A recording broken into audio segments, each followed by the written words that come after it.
Bien, a mí me ha correspondido este tema, Ingeniería, Desarrollo Económico y Social. Como ustedes comprenderán, abordar ese tema en 10 minutos es absolutamente imposible. Es decir, esto desborda todas las posibilidades de una intervención de esta naturaleza. Yo voy a limitarme a dar algunos brochazos sobre estas cuestiones, evocando asuntos que sin duda son sobradamente conocidos por ustedes, pero que aspiro a hilvanarlos de una manera que les pueda resultar atractiva. Ni que decir tiene que yo no voy a hablar para nada de lo que fueron mis investigaciones cuando yo estaba en activo, y hace muchos años que no trabajo directamente en cuestiones de este tipo en la vida de investigación universitaria, y voy a hablar, como digo, de algunas cuestiones que espero que de alguna manera nos sirvan para enmarcar el tema que ha planteado el moderador. La primera transparencia nos habla de que, en cierta medida, las imágenes se han corrido, no sé por qué, pero bueno, lo que se ha tapado es que la técnica y la ingeniería, que están íntimamente relacionadas, como vamos a tener ocasión de recordar dentro de un momento, han contribuido a forjar un mundo artificial. Quizá a algunos no les gusta la palabra artificial, pretendan o prefieran sintético, es decir, el mundo en el que vivimos. El mundo en el que vivimos estamos rodeados completamente de cosas artificiales que no corresponden al mundo natural. Bueno, no corresponden, luego precisaremos un poco esto. Es decir, esta habitación, la ropa que vestimos, el ordenador, el reloj, nosotros mismos somos ya bastante artificiales, en el sentido de que difícilmente persistiríamos en un medio natural. Si a nosotros nos soltasen, quizá a los más jóvenes sí consiguiesen sobrevivir una cierta temporada, pero desde luego los que ya peinamos canas pronto caeríamos. Y toda esa evolución de crear un mundo artificial surge precisamente con el hombre. Es decir, el género Homo se produce hace 2-3 millones de años. Sobre estas cuestiones los antropólogos disienten, pero se produce cuando el hombre empieza a modificar de alguna forma los objetos naturales con los que se encuentra para hacer unos objetos artificiales que se subordinen a determinadas pretensiones. Y aquí tenemos el caso de una piedra de sílex, vamos, el sacar lascas chocando dos trozos de sílex, cosa que, como digo, es de conocido de todos ustedes. Por lo tanto, la técnica, fíjense ustedes que hablo de técnica y no de tecnología. Esa es una licencia que me permitirán, puesto que soy mayor, y en la que no voy a extenderme. Yo prefiero, y creo que es más propio en castellano, hablar de técnica y de tecnología. Creo que tecnología es una traducción precipitada del inglés technology, que significa otra cosa. Fíjense ustedes, por ejemplo, que la meditación de la técnica de Ortega, que es un libro magnífico por otra parte, se traduce al inglés en Thoughts on Technology. Es decir, los ingleses son más cuidadosos con el idioma que nosotros cuando traducimos alegremente technology por tecnología. Pero vamos, la ingeniería surge del mundo primitivo de la técnica cuando se precisa una cierta elaboración.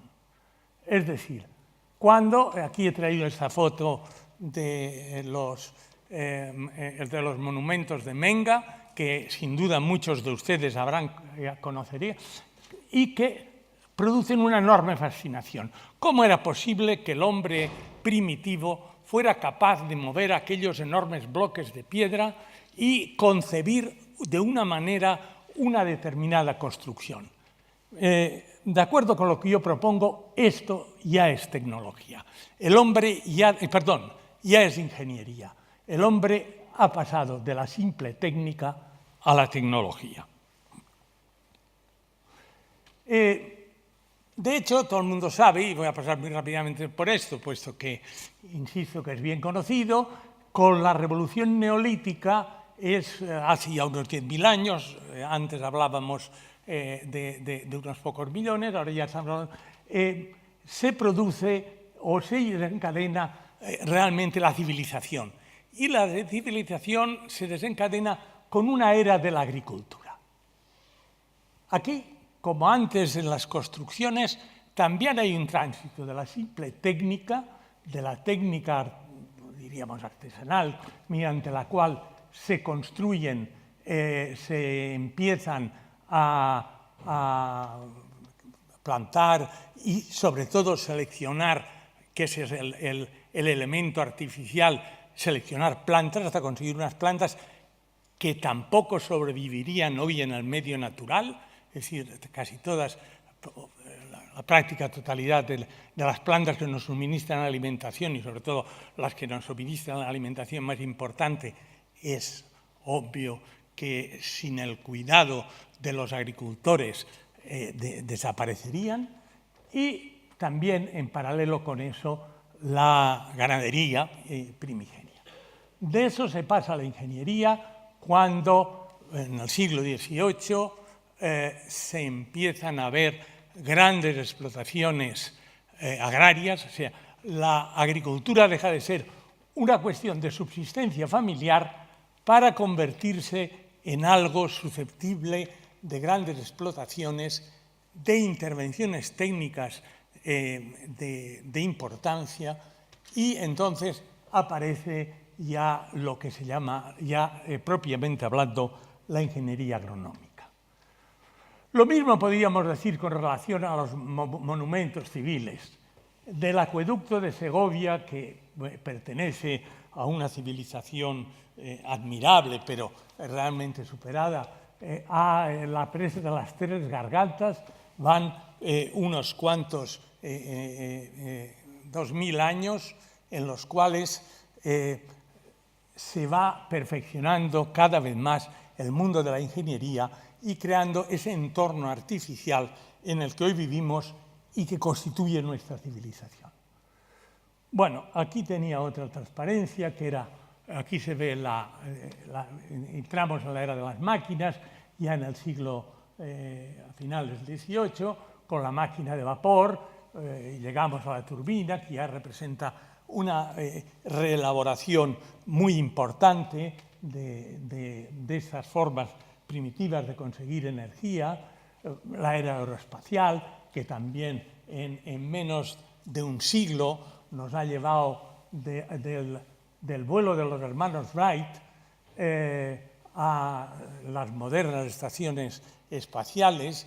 Todo eso ha discurrido en menos de un siglo y realmente constituye unos progresos sumamente fascinantes del mundo de la ingeniería. Bien.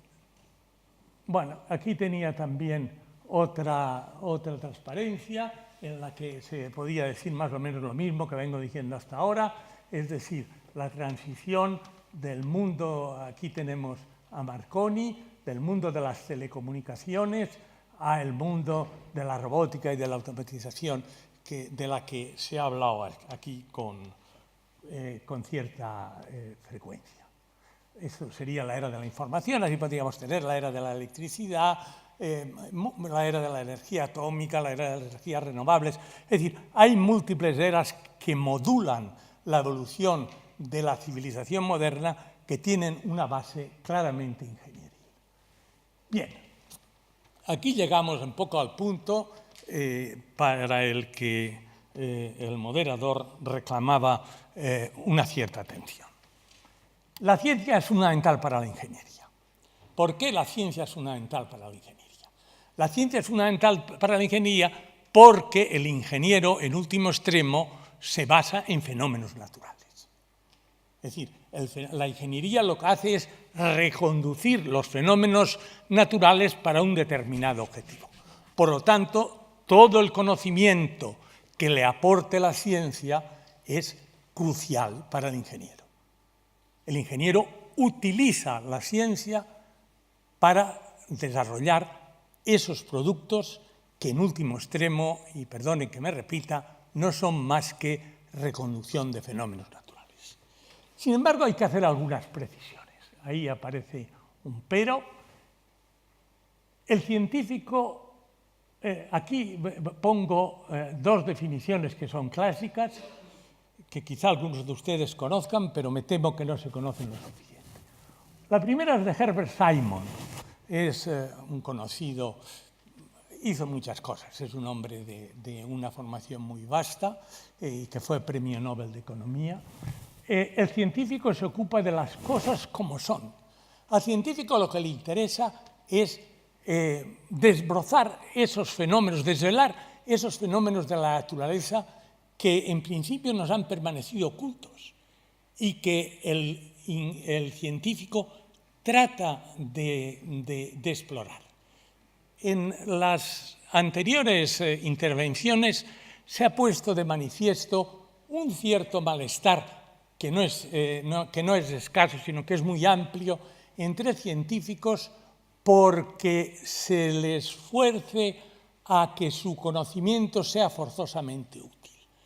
El conocimiento científico no tiene por qué ser útil. Es más, en siglos pasados se tenía incluso a gala de que no se hacía algo útil.